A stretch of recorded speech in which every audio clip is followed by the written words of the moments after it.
Listen to this. The big concern at the moment, and why I think South Africa is a big talking point in the US right now, is America in the next 20 years will become, for the first time in its history, a minority white country.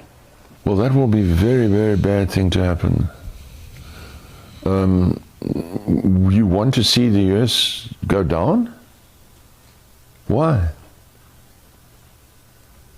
Oh, you don't like cars and electric cars, and you don't like technology, or what is it? You want to go back to the jungle, or?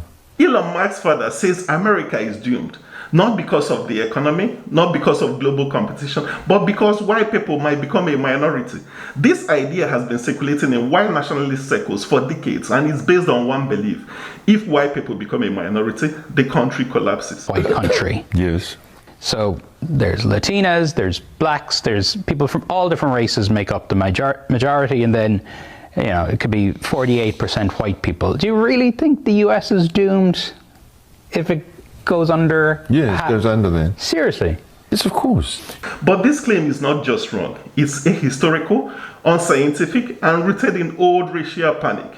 Because here is the funny part: white people, at least the way we recognize them today, are only about 5,000 to 8,000 years old, while human civilization is 6 times older. Around 5,000 years ago, a group of nomadic herders from the Russian steppe, known as the Yamnaya, migrated into Europe. These people carried genetic traits for lighter skin, blue eyes, and even lactose tolerance. They mixed with the local farming populations, accelerating the spread of the genes responsible for modern European features. By the time of ancient civilizations like Greece and Rome, light skin had become the dominant trait in Europe. If you truly believe Elon's dad, that sophisticated civilization equals white people, then history destroys your argument instantly. Let's go down the list. Mesopotamia, around 6,000 years old, invented writing through cuneiform, built the first cities, created advanced maths using base 60, developed astronomy, irrigation, and the earliest Lego codes, the Hammurabis. It was the world's original innovation engine, long before Europeans even had light skin. Ancient Egypt, 5,100 years ago, built pyramids with mathematical precision, developed hieroglyphics, advanced medicine and surgery, created compressed bureaucracies, large-scale architecture, and global trade networks. It was one of the most scientifically advanced societies ever created.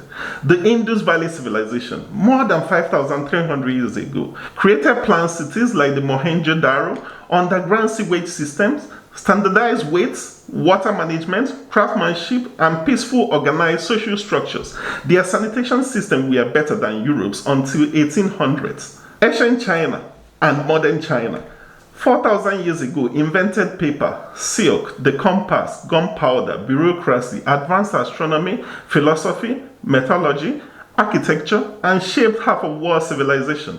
In modern times, we have seen what China has been able to achieve in 25 years, lifting 900 million people out of poverty with home ownership at more than 90%, while the US is still debating about 50-year mortgages. Nubia, 4,500 years ago, built its own pyramids, developed the Meroitic writing system, advanced iron working, strong military and artistic traditions, and even ruled Egypt at the 25th dynasty, a powerful African civilization that shaped global history.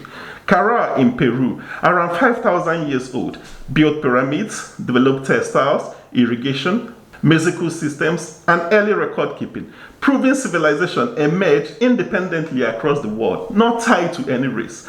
So as you can see, the idea that sophisticated civilization depends on whiteness is ridiculous. Human progress has always depended on diversity, migration, mixing, collaboration, and human creativity, not a single skin color. And now let's talk about America.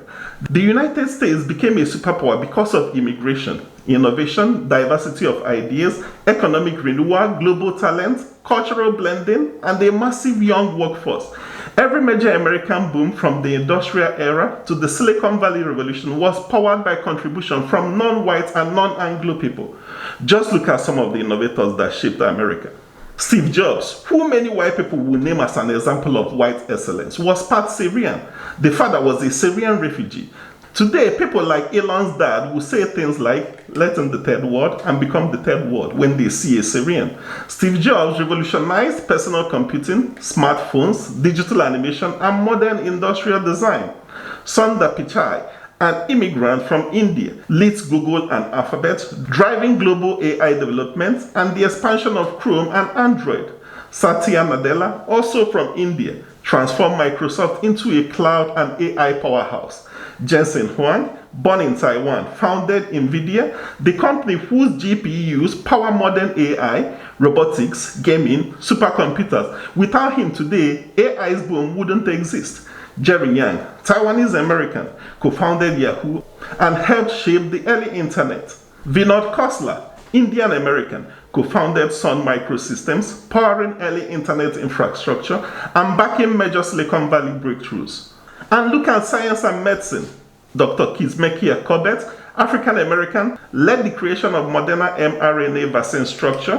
Dr. Fei-Fei Li, Chinese American, created ImageNet, the foundation of modern artificial intelligence, deep learning, and computer vision. Dr. Patricia Bath, African American, invented laser devices for cataract surgery. Dr. Alejandro Zaffaroni, Uruguayan American, developed drug delivering systems using nicotine and contraceptive patches. Dr. Mae Jemison, African American engineer, physician, and astronaut, carried out biological experiments in space. Every wave of new people brought new ideas, new skills, and new innovation. Diversity is not America's weakness, it is the engine of American strength.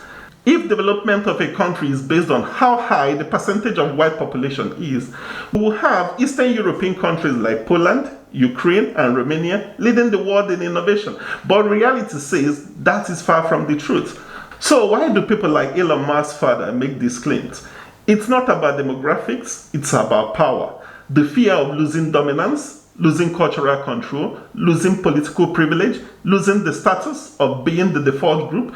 It's the psychological phenomenon called status loss threat, where historically dominant groups interpret equality as danger. It makes people imagine rising invasion, collapse, cultural disappearance, even when no evidence supports any of it. So here is the reality. If America ever collapses, it won't be because of demographic change. It will be because people cling to outdated racial hierarchies and refuse to accept that the world is bigger than one skin color. The idea that America dies when white people become a minority isn't a prediction. It's a fear of losing dominance, not a fear of losing one's country.